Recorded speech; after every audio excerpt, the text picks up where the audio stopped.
안녕하세요. 김보영입니다. 여러분 브라질의 수도 리오데자네이루 아시죠? 그런데 혹시 무슨 뜻인지도 아십니까?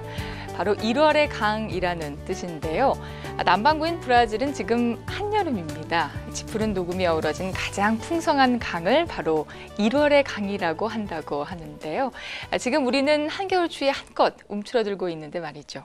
잠시만 고개를 돌려보면 지구는 무한히 넓다는 것을 새삼 느끼면서 종종거림으로 조급해하지 말고 보다 넓고 멀리 봐야겠다는 생각하게 됩니다.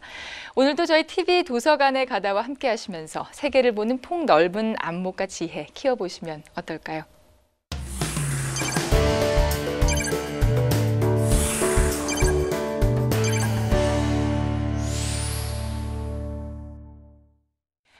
국회 도서관은 국민의 알 권리 충족에 앞장설 뿐만 아니라 국회 입법 활동을 위한 최상의 법률 정보 서비스를 지원하고 있습니다. 그 중심에는 외국의 법률과 자료를 심도 있게 조사 분석하는 전문가들이 있는데요. 매주 국회 도서관의 전문가들과 함께 주목할 만한 해외 법률과 정책을 짚어보는 글로벌 입법 뉴스 시간입니다. 오늘도 두 분 조사관 자리해 주셨습니다. 김한태 법률자료조사관입니다. 안녕하세요. 안녕하십니까. 네, 구혜경 해외자료조사관 나오셨습니다. 반갑습니다. 안녕하세요. 네, 자, 첫 번째 소식 김한태 조사관님이 준비하셨습니다. 독일에서 최근 전자의료보험카드법이 도입됐다는 소식인데 우리나라도 아직 이 종이로 의료보험카드를 대신하고 있잖아요. 독일이 굉장히 빠른 편이라고 볼 수 있겠네요. 네, 올해 1월 1일부터 독일의 전자의료보험카드 도입법이 시행되면서 환자들은 병원에 갈 때 새로운 전자의료보험카드를 반드시 지참해야 합니다. 네. 새 전자의료보험카드에는 기존 의료보험카드에 들어있던 이름, 생년월일, 보험 가입 유형 등의 기본 정보 외에도 만 15세 이상부터 성별을 표기하고 사진도 필수적으로 부착됩니다. 네. 또 카드 뒷면에는 독일뿐 아니라 타 유럽 국가에서도 의료 혜택을 받을 수 있도록 정보를 제공하고 있습니다. 네, 성별과 사진이 부착이 된다. 그런데 이렇게 제도를 바꾸려면은 예산이 또 많이 들잖아요. 근데 많은 비용을 들여가면서까지 독일이 이번에 이렇게 제도를 바꾼 이유가 있을까요? 네, 독일 연방 정부는 새로운 전자의료보험 카드에 사진을 부착하고 성별을 표시함으로써 의료보험 카드의 오남용을 방지하는 데 크게 기여할 것으로 기대하고 있습니다. 네. 또 전자의료보험 카드에는 의료행위에 필요한 정보를 의사진단서와 소견서 등을 저장할 수 있기 때문에 의사들 간의 또 의사와 약사 간의 신속한 정보 교환이 가능하고요. 네. 환자가 원할 경우 의료진들이 전자의료보험 카드에 입력된 알레르기, 과거 질병, 약 복용 사실 등의 중요 정보를 얻을 수 있으므로 네. 의료 처방의 부작용을 줄일 수 있고 특히 총각을 다투는 응급 상황에서는 환자의 의료 정보를 신속히 얻을 수 있어 빠른 대처가 가능합니다. 네, 네. 장점이 굉장히 많군요. 근데 이런 편리함 뒤에도 부작용이 항상 따르기 마련이잖아요. 특히 이번 경우에는 그 개인정보 유출에 대한 우려가 따를 것 같은데 어떻습니까? 새롭게 도입된 법에 따르면 환자의 전자의료보험 카드, 비밀번호와 의사의 의료지급 증명카드를 동시에 카드 판독기계에 넣어야만 환자의 의료정보를 볼 수 있습니다. 네. 물론 응급 상황에서는 의사의 의료지급 증명카드만으로 되는 예외 규정이 있지만 일반적으로 의료정보 기록의 경우 이중기술 조치로 환자 개인정보를 차단하고 있어 신용카드보다 안정성이 더 높다고 할 수 있습니다. 그렇군요. 아무래도 이 개개인의 건강에 대한 내용들이 다 담겨 있기 때문에 보안 유지가 굉장히 중요할 것 같습니다. 그럼 이 독일의 전자의료보험카드 도입 앞으로 어떻게 잘 정착될 수 있을까요? 어떻게 보시나요? 병원의 온라인 접속 체계 시스템은 여러 가지 측면에서 아직 연구되어야 할 부분이 있습니다. 네. 그리고 병원 현장에서 환자 만족도를 살펴봐야 하고요. 그럼에도 불구하고 전자의료보험 카드 도입으로 환자들의 삶의 질 개선과 의사들의 과중한 업무 해소, 원격 의료 서비스 개선에 도움을 줄 것으로 기대하고 있고요. 네. 미래에는 전자기술의 발달로 전자의료보험 카드 적용 범위가 더욱 확대될 것으로 전망됩니다. 네, 독일의 전자의료보험 카드 소식 잘 들었습니다. 자, 다음은 구혜경 조사관님이 전해주실 텐데요. 일본에서 초등학교와 중학교 과정을 합한 9년제 통합학교를 추진 중이라는 소식인데 어떤 내용인가요? 예, 일본의 경우에 의무교육 기간이 9년입니다. 초등학교 6학년과 그다음에 중학교 3학년인데요. 네. 이렇게 구분된 것을 2016년부터 통합해서 일본어로는 초중 일관교라고 하는 명칭으로 부르고 있습니다. 네. 이것이 제도화되게 됩니다. 일본 중앙교육심의회가 발표한 방안을 보면은 초중 일관교의 창설, 그다음에 학년을 다 마치지 않고 상급 학교로 진학하는 특별 전형제도, 일본어로는 토비 뉴가크라고 합니다만은 그것을 재검토하고요. 대학 입학 편입 자격 시험의 탄력화 등에 관한 내용들이 여기에 담겨져 있는데요. 이를 토대로 문부科学省은 오는 정기국회 1월 달에 정기국회가 열립니다만은 학교교육법 개정안을 제출할 예정입니다. 네. 일본이 이렇게 초등학교, 중학교를 통합한 이유 뭐가 있을까요? 각 지자체장이 판단을 하게 되는데요. 그래서 9년 과정을 기본적으로 현재는 6년, 3년이지만 이것을 4년, 3년, 2년 또는 그다음에 5년, 4년으로 구분을 하거나 네. 초등학교에서 중학교 내용을 미리 가르칠 수 있습니다. 이것이 이번 초중 일관교의 포인트라고 볼 수 있습니다. 네. 이와 같은 초중 일관교의 제도화를 통해서 초등학교를 졸업한 후에 중학교에서 겉돌거나 또 등교를 거부하는 등의 이른바 중일갭, 정확하게 말하면 중학교 1학년의 쇼크 정도의 뜻이 되겠죠. 네. 문제도 해소될 것으로 전망이 됩니다. 네. 아동의 이해력에 따라서 탄력적인 커리큘럼을 짤 수 있기 때문에요. 효과가 더 클 것으로 전망됩니다. 중일갭 얘기하셨어요. 중학교 입학할 때 겪는 혼란 뭐 이렇게 해석할 수가 있을 것 같은데 일본에서 이 문제가 심각한 모양이죠. 중일갭 이것은요. 일본에서는 초등학교를 소학교라고 말하죠. 소학교에서 중학교로 바뀔 때 심리적, 학문적 또는 문화적인 격차 등에 의해서 굉장히 혼란을 겪는 쇼크 상태를 말합니다. 네. 초등학교 때는 거의 없었다고 볼 수 있는 선후배 관계, 학교에서 선후배 관계가 좀 굉장히 강력해지지 않습니까? 그다음에 우리가 속칭 이지메라고 하는 왕따라고도 하죠. 그게 증가하게 되고 그다음에 학업 난이도가 굉장히 상승되기 때문에 네. 아이들이 혼란을 많이 겪게 됩니다. 그래서 결과적으로 학교에 적응 못하고 학교 등교 거부를 하거나 히키고모리라고 하는 용어가 알려져 있지만 은둔형 외톨이가 되거나 또는 왕따로 인해서 자살하는 경우까지 발생하고 있습니다. 그렇군요. 아무래도 그 시기가 또 사춘기로 접어드는 시기이기 때문에 더 예민할 것 같은 그런 생각도 듭니다. 중일갭 문제 참 심각한 문제인 것 같은데 모쪼록 초중 일관교 제도화를 통해서 기대한 만큼의 효과가 있을지가 관심거리인데요.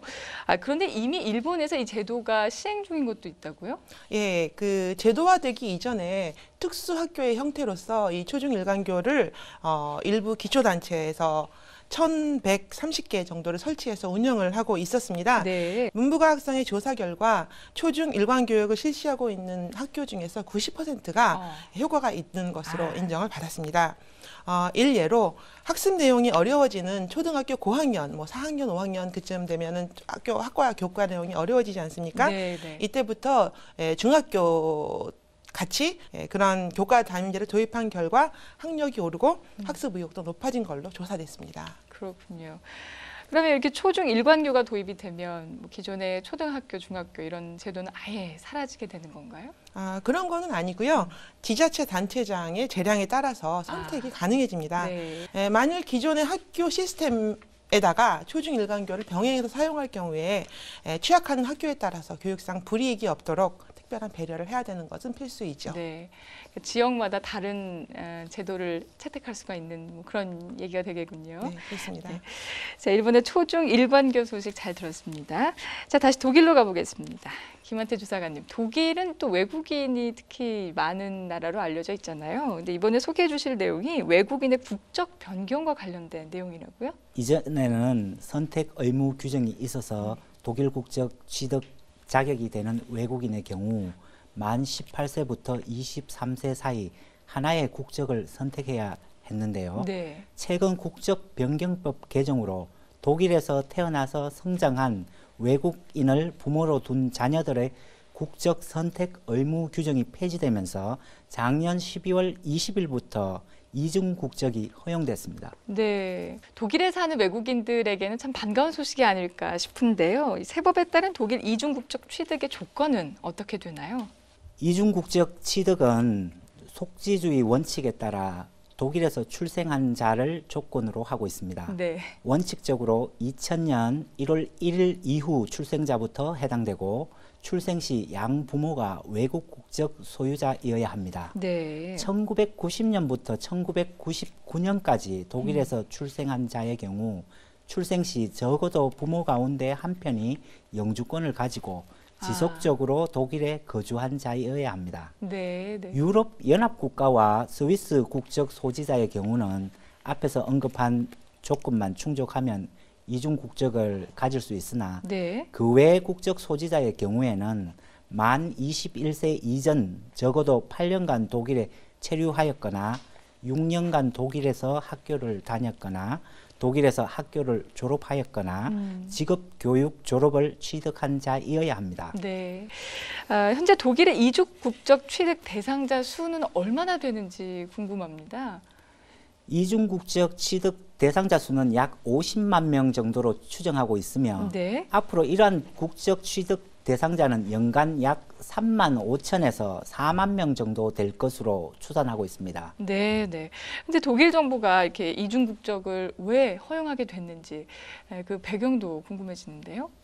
새로 개정된 이중 국적 허용법은 독일 정부가 국적 선택 의무를 가진 청년층의 변화된 삶의 환경과 여건을 고려하여 시대적 상황에 맞는 현실적인 개정을 했다고 볼 수 있습니다. 독일에서 태어나고 성장한 이들이 독일 국적과 부모 국적 사이에서 너무 장기간 고민하지 않도록 배려한 것이라고 할 수 있는데요. 네. 독일 정부는 이 같은 조치가 함께하는 삶에 특별한 가치를 두었다고 강조했습니다. 네. 낮은 출산율과 고령화, 전문 인력 부족 등의 독일 상황을 고려했을 때 이중 국적 허용은 닥쳐올 고령화 사회 문제 해결과 인적 자원 확보에 큰 도움이 되리라고 판단됩니다. 네. 자, 독일의 이중 국적 취득 방법에 대한 소식까지 잘 들었습니다. 자, 마지막으로 다시 일본으로 건너가 보겠습니다. 구혜경 조사관님, 일본이 추진 중인 지방 창생 전략을 소개해 주신다고 하셨는데 지방 창생 다소 생소한 용어거든요. 이게 어떤 뜻인가요? 예, 지방 창생 전략이라고 하는 것은요. 생소한 단어이기는 합니다만은 네. 의미상으로 봤을 때는 새롭게 만들어낸다는 뜻이고요. 일본에서는 자주 사용되는 말입니다. 인구 감소와 저출산 고령화는 오래전부터 사회 문제로 대두됐지만 최근에는 특히 지방 재생 관점에서 이들 문제가 더욱더 주목을 받고 있습니다. 네. 지난해 4월에 민간 전문가들로 구성된 일본 창성회의, 창생회의는 아니고요. 네. 일본 창생회의에서는 2040년에 인구가 일본에서 이제 소멸할 수 있는 소멸 가능한 도시가 896개, 즉 지자체의 절반에 달한다는 그런 보고서를 발표해서 그렇게 많나요? 인구 감소에 대한 위기의식을 촉발시켰는데요. 이후 일본 정부는 각 지방의 특징을 살린 자율적이고 지속적인 사회를 만드는 것을 목적으로 마을 사람 일창생본부, 일명 지방창생본부를 내각에 설치했고요. 작년 11월 28일에 마을 사람 일창생법과 지방재생법의 개정안이 국회를 통과했습니다. 말씀을 들어보면 4월에 전문가 회의가 구성이 됐고 11월에 법이 통과됐으니까 굉장히 신속하게 추진이 됐다라고 볼 수 있을 텐데 지방 창생을 위한 종합 전략에는 구체적으로 어떤 내용이 담겨 있나요? 종합 전략에는 지방의 고용 창출, 그다음에 지방 이주, 청년층의 결혼, 출산, 또 보육 희망의 실현, 시대에 맞는 지역 만들기의 4가지를 기본 목표로 설정을 했습니다. 네. 또 종합전략은 지방자치단체가 자유롭게 사용할 수 있는 새로운 교부금을 창설하여서 2016년도부터 본격적인 실시를 위해 검토할 것이라고 말했습니다. 네. 정부는 지자체에 대해서 2015년도 중에 지방판 종합전략을 책정하도록 요구했으며 지방의 자주적인 사업을 재정적으로 후원하기로 했습니다. 종합전략에서는 현재 일본의 수도권 인구 집중도가 약 30%로 다른 외국에 비해서 압도적으로 높다고 지적을 했습니다. 네. 특히 도쿄의 인구 집중은 2020년에 도쿄 올림픽이 개최되는데요. 그것을 앞두고 더 많이 진행될 것이라고 하는 우려도 있습니다. 네. 그래서 지방에서 일을 새롭게 만들어서 지방으로 사람들이 갈 수 있도록 선순환 구조를 만들고 마을을 활성화시킨다는 기본 방침을 제시하게 된 것입니다. 네. 지금 말씀하신 뭐 수도권 집중 현상이라든지 뭐 인구 감소 문제는 우리나라 역시 겪고 있는 문제이기 때문에 관심이 가지 않을 수 없는데요. 자, 장기적으로 일본은 이에 대해서 어떤 청사진을 그려가고 있나요? 일본 정부는 현재 일본 인구가 1억 2천 명 정도 되는데요. 50년 후에 인구 1억 명이라고 하는 목표를 실현을 목표로 삼았습니다. 네. 이 시나리오에 따라서 현재 합계 특수 출생률이 1.43인데요. 이 합계 특수 출생률은 여성이 평생 동안 출산할 수 있는 자녀의 수를 말하는데 이 출생률이 2020년에 1.6, 2030년에 1.8, 2040년에 1.07이 달성될 것으로 예상하고 있는데 쉽지만은 않을 것 같습니다. 네. 이를 위해서는 국민들의 인식 공유가 가장 중요하다고 호소하고 있습니다. 역시 아이를 많이 낳는 것이 참 중요하다. 이제 이런 얘기가 될 수 있을 텐데 예산도 아주 많이 투자하고 있을 텐데 어떤가요? 정부가 경제대책의 골자로 신설하는 지자체 교부금 총액은 약 4,200억 엔, 현화로 4조 2천억 원 정도가 되는데요. 이 중에서 1,700억 엔, 우리 돈으로 1조 7천억 엔 정도가 지방 창생 전략의 수입니다. 그 밖에도 정부의 종합 전략을 바탕으로 지자체가 독자적으로 만드는 지방판 종합 전략에도 이 예산으로 지원을 하게 됐고요. 도심 거주자와 지방 출신자가 고향이나 지방으로 이사를 가서 취업하는 UIJ 턴이라고 하는 명칭인데요. 이거에 대한 지원도 포함됩니다. 여기에서 U턴이라고 하는 것은 고향에서 도시로 갔다가 다시 고향으로 돌아오는 다시 유턴하는 것을 말하고요. J턴은 한번 도시로 간 후에 출생지에 가까운 중소도시로 돌아가는 것을 말합니다. I턴은 출생지와는 다른 지방으로 옮기는 것을 말하는데요. 지역의 움직임에 따라서 알파벳에 빗댄 것이 재미있는 표현이라고 볼 수 있습니다. 정부는 지방 창생을 위해서 이 같은 UIJ-턴을 지원하기로 했습니다. 그리고 우수한 계획을 내놓은 지자체에는 교부금을 추가 지급할 방침입니다. 네, 자 오늘도 세계의 다양한 입법 뉴스 짚어봤는데요. 오늘 고생해 주신 김한태 조사관님, 부혜경 조사관님 수고하셨습니다. 감사합니다. 다음은 국회의원이 추천하는 책 이야기 국회의원 서재 시간입니다. 화면으로 먼저 만나보실까요?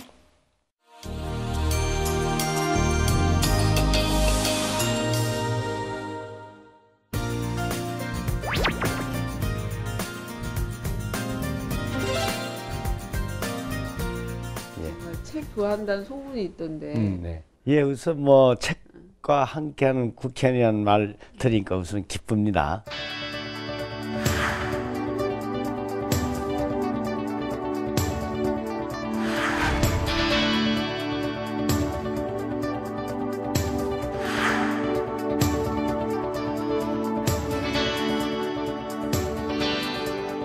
많은 의원님들이 관심도 갖고 또 질문해가면서 나름대로 그분이 가지고 있는 뭐 지혜랄까 또 사회를 보는 그들의 눈에 비치는 사회상 이것을 어떤 식으로 변화시켜야 될지 비판해야 될지 함께 가야 될지 뭐 이런 것도 공감을 하니까 나름대로 의정할 때에도 큰 도움이 된다고 생각합니다.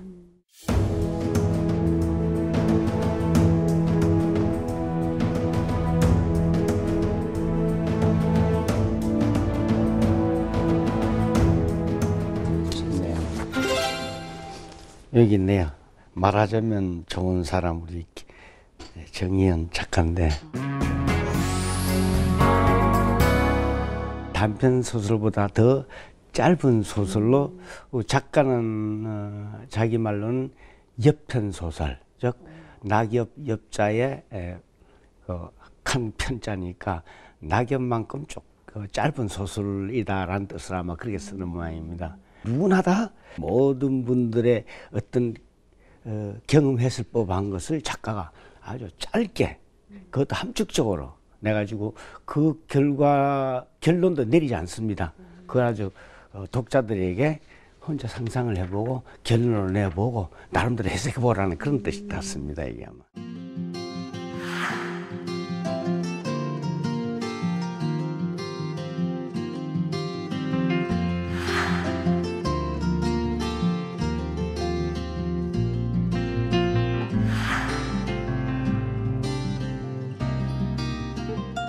저 여기 있는 거의 모든 경험을 난 다 한번 해본 것 같아요. 그러니까 이게 뭐 상황은 꼭 같지는 않지만 이 공감이 갈 수 있고 사람들이 아무리 가깝게 있고 한다 하더라도 심지어는 부부관계라 하더라도 혼자 고민하고 고통하고 외롭고 쓸쓸한 것 같아요.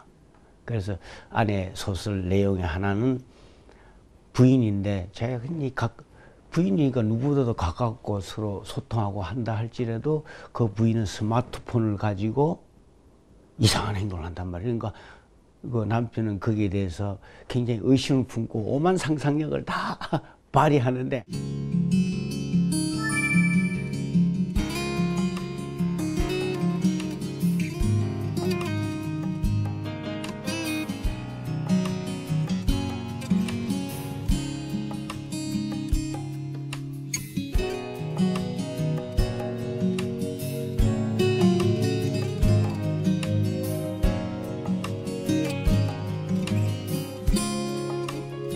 스마트폰의 세계에서 또 자기만의 세계를 가지면서 그 고통을 또는 외로움을 해결해 가고 있지 않나는 그런 것을 봤죠. 김미경이라는 인물이 김나다로 로 해가지고 사는 거죠. 그렇죠. 그래서 저 남편도 깜짝 놀라는 거죠. 모두가 다 어떻게 보면 고독하고 외롭고 나름대로 고민은 많은 것 같아요.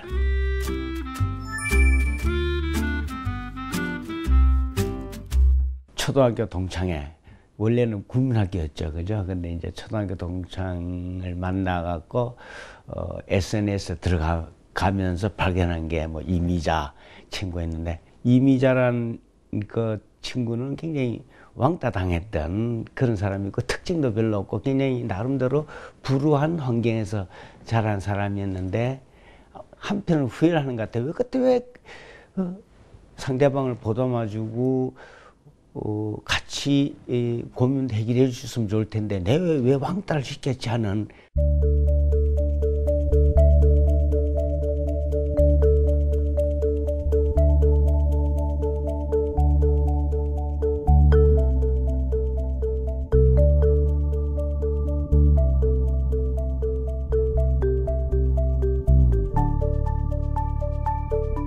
그 변한 모습에 자기는 어떻게 보일까 굉장히 두려웠던 것 같아.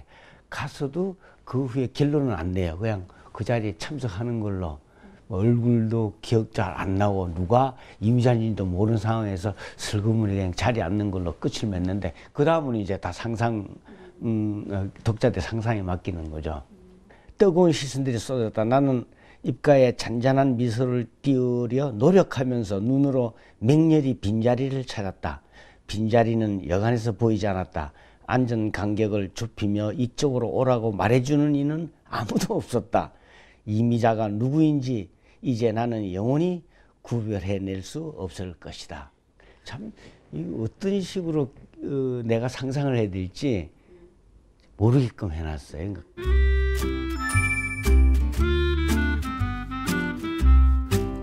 대학 졸업한 청년들이 실업자의 고통 속에서 살아가는 게 나오니까 많은 분이 공감하고 저도 참 지금 현재 희망을 생각하고 싶어도 생각하는 것 자체가 두려운 그런 세대로 자꾸 돼가는 현실이 너무 안타깝습니다.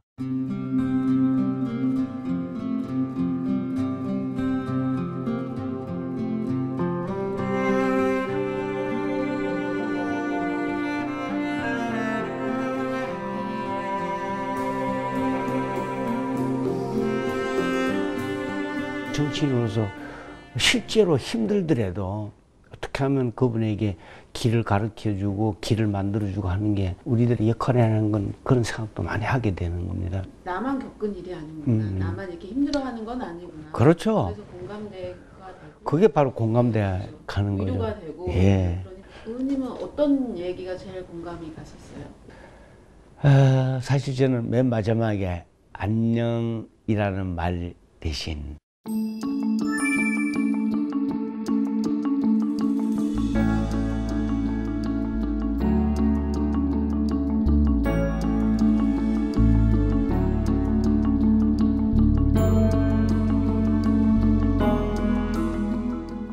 이 주인공이 이제 결혼을 하게 되는 거죠. 국제 결혼, 말하자면 국제 중매인을 통해서 결혼을 하게 됩니다. 근데 사실 뭐 사진 보고 이메일로 왔다 갔다 한 걸로 서로 결혼하는 걸 결정하게 되는 거죠.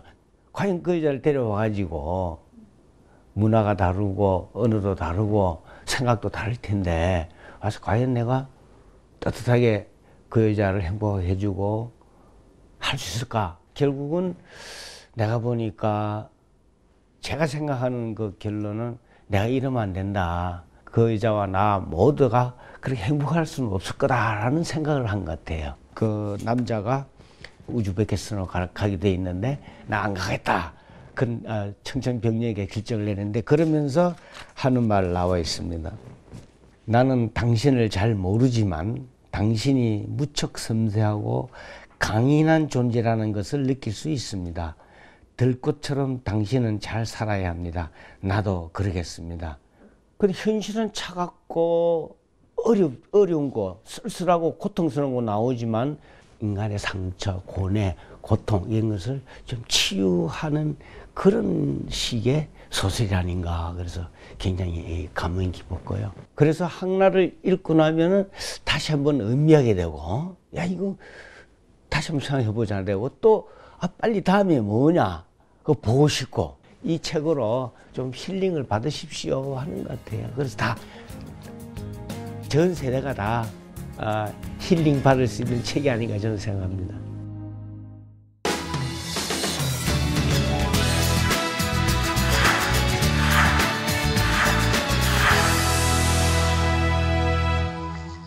국회 도서관 서평위원회가 선정한 책을 전문가의 해설로 만나보는 시간이죠. 도관전평입니다. 오늘은 어떤 책이 기다리고 있을지 궁금한데요. 준비한 화면 먼저 보시죠.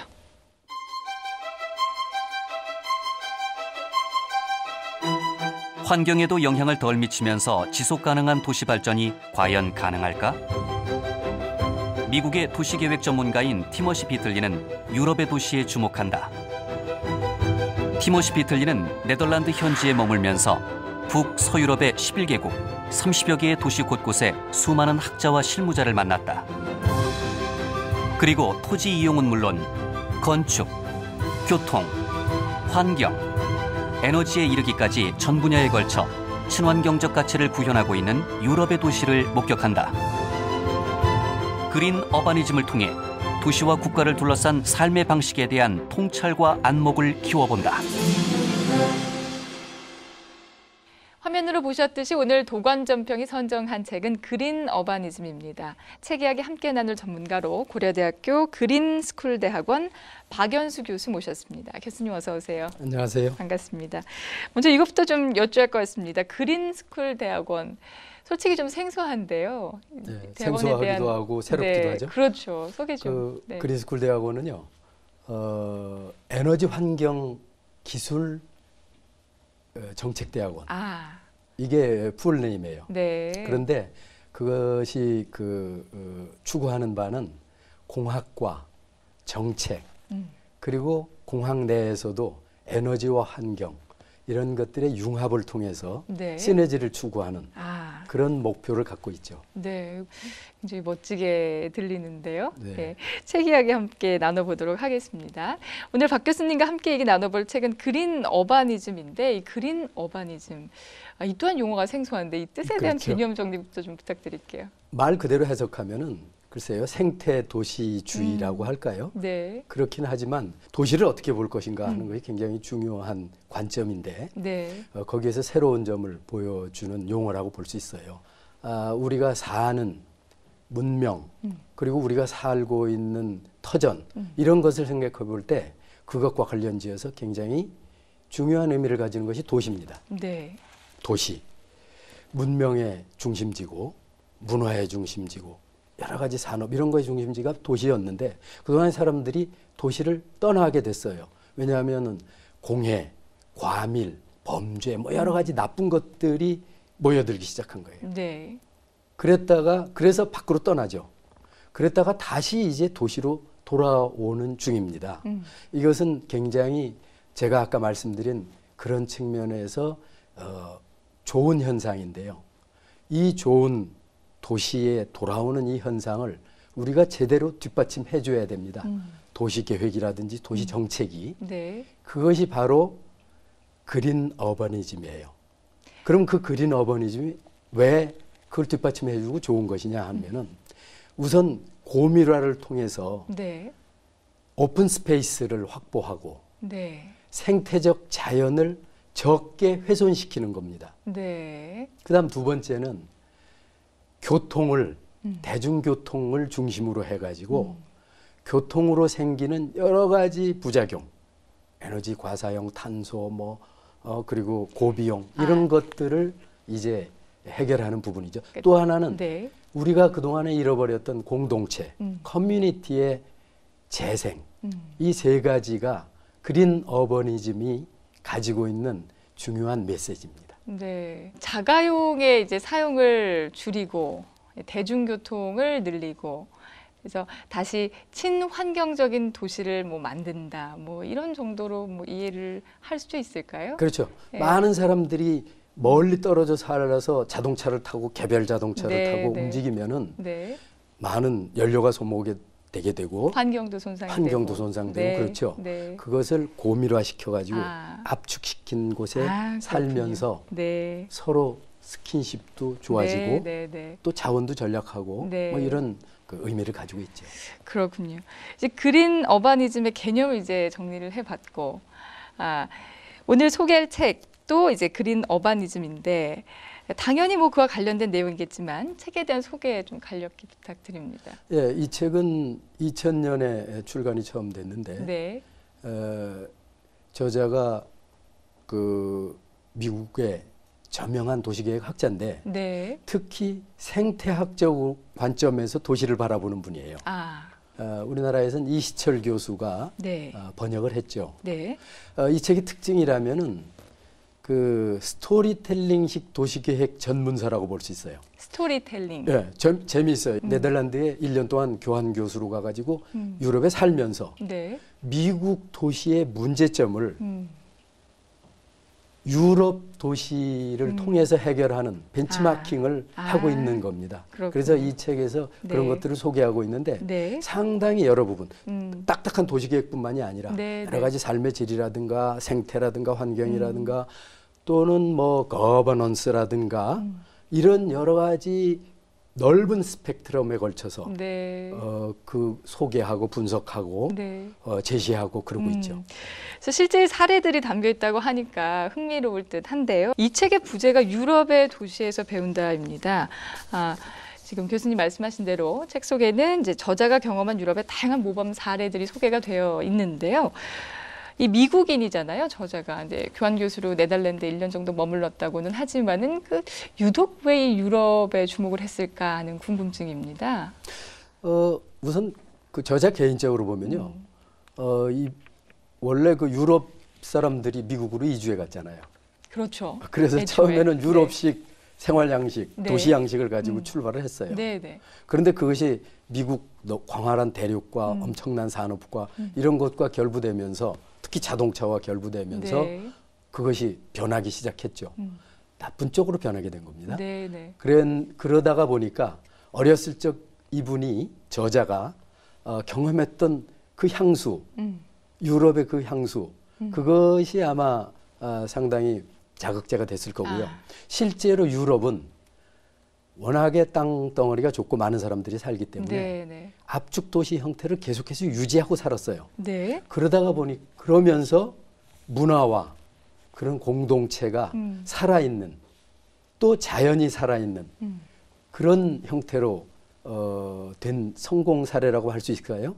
그렇게 되고 보니까 네. 이 저자는 유럽에서 미국 도시의 문제점을 네. 해결할 수 있는 어떤 방안을 본 거죠. 그렇군요. 근데 이제 환경을 생각한 도시 정책 중에 자동차 길들이기 제도라는 것이 참 흥미롭더라고요. 재미있는 사례 몇 가지 좀 소개해 주시죠.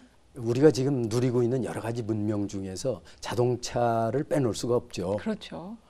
우리의 생활에 범위를 엄청나게 확산시켰고 네. 지식의 범위도 확산시키고 교류의 범위도 확산시키고요. 아마 현대 산업이나 문명에 있어서 자동차를 빼놓으면은 아마 많이 달라졌을 거예요. 네.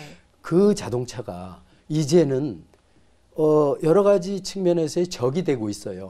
환경의 적이고 또 공동체의 적이고 네. 뭐 여러 가지 그런 측면이 됐는데 이게 그린 어버니즘 쪽에서는 자동차가 특별히 더 관리해야 될 부분 중에 하나예요. 네. 이 자동차가 소비하는 것, 그 에너지, 또 탄소, 네. 공해 네. 이런 것뿐만이 아니라 사람 간의 관계도 많이 해치게 되는 거죠.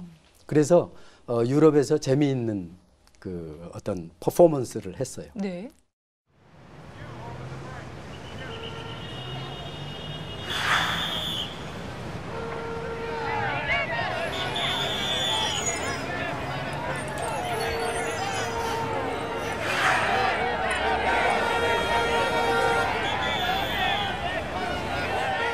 아니 당신들 이게 뭐하는 짓이야? 정신이 있어 없어? 이러다 사고라도 나면 누구 책임인지 알아? 이 거리에 차량들만 다니라는 법이라도 있나요? 차 밑으로 기어 들어가기 싫어서 그 위로 걷는 것뿐이에요. 폴리스 라인에 둘러싸인 차에는 왜 더 이상 자가용의 비용을 감당할 수 없는지 설명하는 시청의 공식 서한이 부착됐다. 자동차 장례식을 한다고? 이게 무슨 말도 안 되는 소리야? 보행자들도 자유롭게 걸어 다닐 수 있는 권리가 있다고요. 그러니까 보행 구간에서는 승용차를 포기해 주세요. 살다 자동차 장례식은 처음 들어보네. 뭘 어쩌겠다는 거야? 승용차 이용을 반대하는 이른바 승용차 장례식 행사. 환경운동가들의 운동은 큰 반향을 불러일으키며 유럽 전역에 변화를 가져왔다.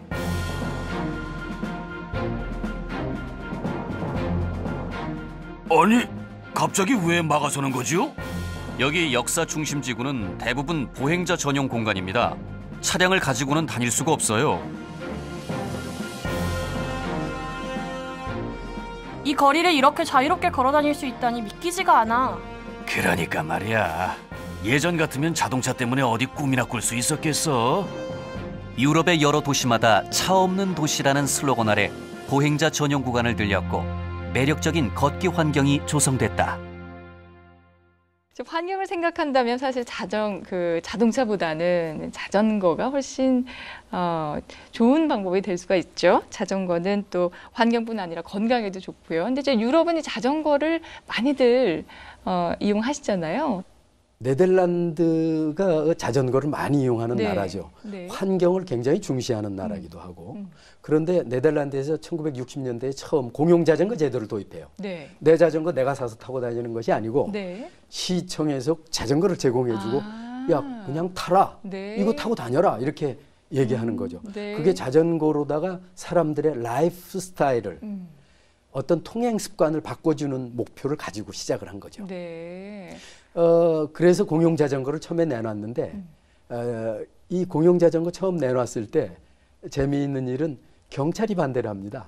왜 그랬을까요? 글쎄요. 여러 가지 이유가 있겠지만 교통사고라든지 네. 이런 측면에서 또 봤을 것이고 네, 네. 일반적으로 관리하기가 쉽지 않다라고 생각을 했겠죠. 네. 그래가지고 이 공용 자전거 내놓는 쪽쪽 싹 수거해 가버립니다. 네. 이 주인 없이 방치한 자전거 아닙니까?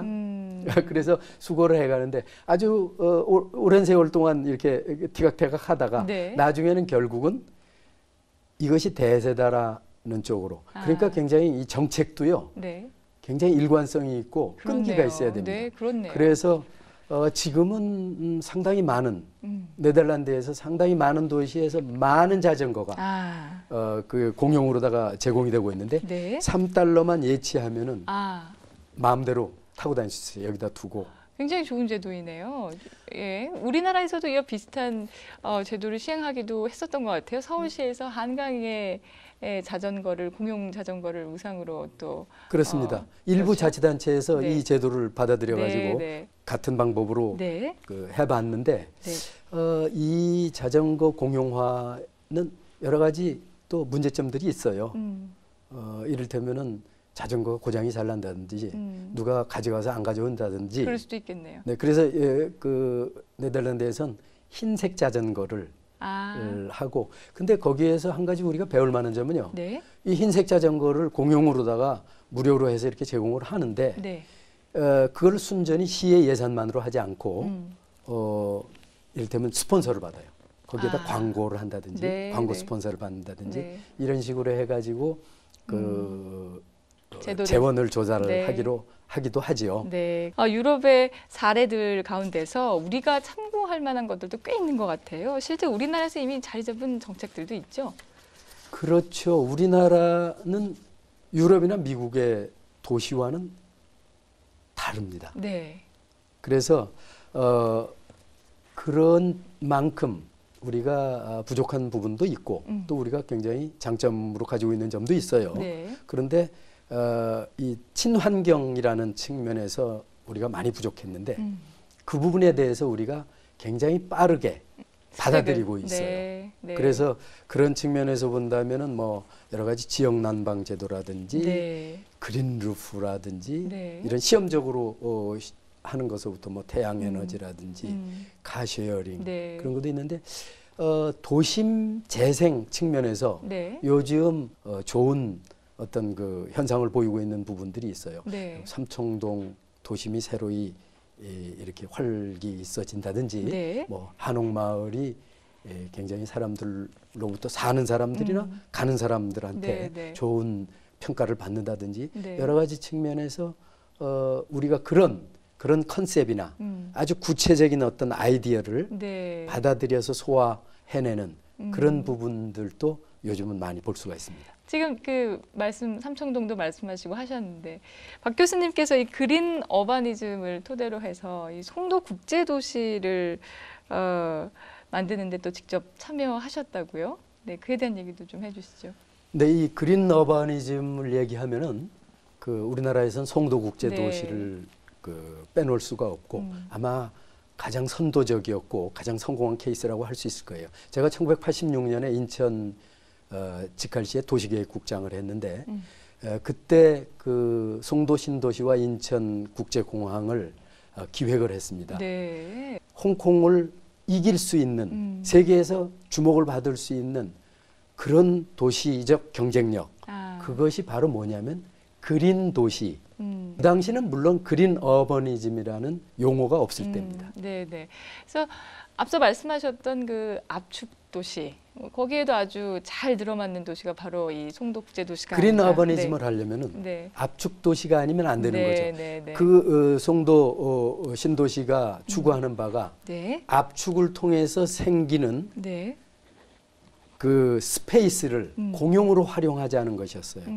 그래서 높이 올리고 그 대신 넓은 생태적 공간, 공원, 그린 스페이스 네, 네. 이런 것들을 마련하자는 컨셉인데요. 네. 거기에 그 도시, 이 높이 올리는 도시는 바로 에너지 세이빙 도시, 세큐리티와 세이프티가 확보되는 도시, 그리고 커뮤니티가 살아나는 도시, 네, 네. 즉 공동체가 살아나는 도시인데 네. 그 공동체는 네. 국제 공동체를 목표로 한 것이었죠. 그렇군요. 지금 그린 어바니즘의 아주 다양한 장점들에 대해서 계속 소개를 해주고 계신데 사실 뭐 어떤 제도 좀 100% 장점만 있는 건 아니잖아요. 그래서 그린 어바니즘이 우리의 환경에 제대로 반영되기 위해서는 어떤 점, 보완해야 될 점은 어떤 점이 있을까요? 사실은 그린 어버니즘이 단점이 있다고는 보지 않아요. 다만 구현할 수 있을까라는 의문이 들 수가 있는 거죠. 그런데 저는 그런 생각이 들어요. 이 그린 어버니즘을 실현하는 데 있어서 꼭 챙겨야 될 것이 있어요. 그것은 뭐냐? 그린 어버니즘을 실현하려면 압축 도시가 돼야 되잖아요. 네. 이 압축 도시가 된다는 것은 고밀화된다는 걸 의미하는 거예요. 근데 우리나라의 경우에 특히 고밀화만 이루어지고 고밀화를 통해서 얻을 수 있는 오픈 스페이스와 생태적 환경이 확보되지 못했다는 것. 그렇죠. 이것이 우리가 가지고 네. 있는 가장 큰 문제점이었어요. 맞습니다. 이건 다른 말로 하면 무슨 의미가 되냐면 고밀화 시켜주고 거기에서 나오는 이익은 어느 한 사람이 가져가 버렸다는 거예요. 개발업자가 가져갔다. 이렇게 볼 수가 있는 거죠. 네, 네. 사회가 골고루 나눠 가져야 되는데 교통량만 많아지고 사람들만 그렇죠. 고밀화가 돼가지고 네, 네. 여러 가지 문제점만 생산이 되는 맞습니다. 거예요. 네. 그래서 이 부분에 있어서는 우리가 그린 어버니즘을 한다든지 네. 압축 도시를 만든다든지 하는 네. 과정에 있어서 반드시 짚고 넘어가고 챙기고 넘어가야 될 부분입니다. 네, 맞습니다. 오늘 박연수 교수님과 함께 그린 어바니즘에 대해서 이야기 나눠봤는데 마지막으로 이 책이 우리나라 도시 정책 분야에 두는 시사점이 있다면 한 말씀 간략하게 부탁드립니다. 네, 우리나라는 세계적으로 아주 특이한 도시계획의 그 현상을 보이고 있는 나라예요. 네. 아마 가장 높은 도시화율 92%입니다. 네. 도시에 모여 사는 사람들의 숫자가 시골 네. 대비해서 92%라는 거예요. 네. 지금 세계적으로 본다면 50%를 약간 넘은 상태인데 어느 나라보다 높고 또 가장 빠른 시간에 가장 빠른 도시화가 진행된 나라예요. 네. 고밀화되어 있고 또 굉장히 환경적인 측면에서 열악하기도 맞습니다. 하고 그래서 저는 이제는 정리해 나가야 된다라고 생각을 해요. 정리. 사실은 만들 때 우리가 그린 어버니즘이라든지 어떤 특정한 도시계획, 도시 철학을 가지고 만들었으면은 그것이 괜찮았을 텐데 그 시기를 놓쳤잖아요. 네. 그러니까 이제는 정리해야 된다라고 생각을 해요. 그래서 그 정리를 하는 방향을 그린 어버니즘에 두는 것이 필요하다. 네. 그래서 그린 어버니즘이 이 시기에 우리나라에 우리 도시에게 주는 시사점은 정말로 우리가 놓쳐서는 안 되는 부분이다. 네, 이렇게 네. 생각을 합니다. 네. 자, 오늘 도건전평에서 함께한 그린 어바니즘, 우리 도시가 앞으로 추구해야 할 지향점에 대해서 한번 생각해 볼 만한 시간이 아니었나 싶습니다. 오늘 귀한 시간 내주신 박연수 교수님 정말 고맙습니다. 감사합니다.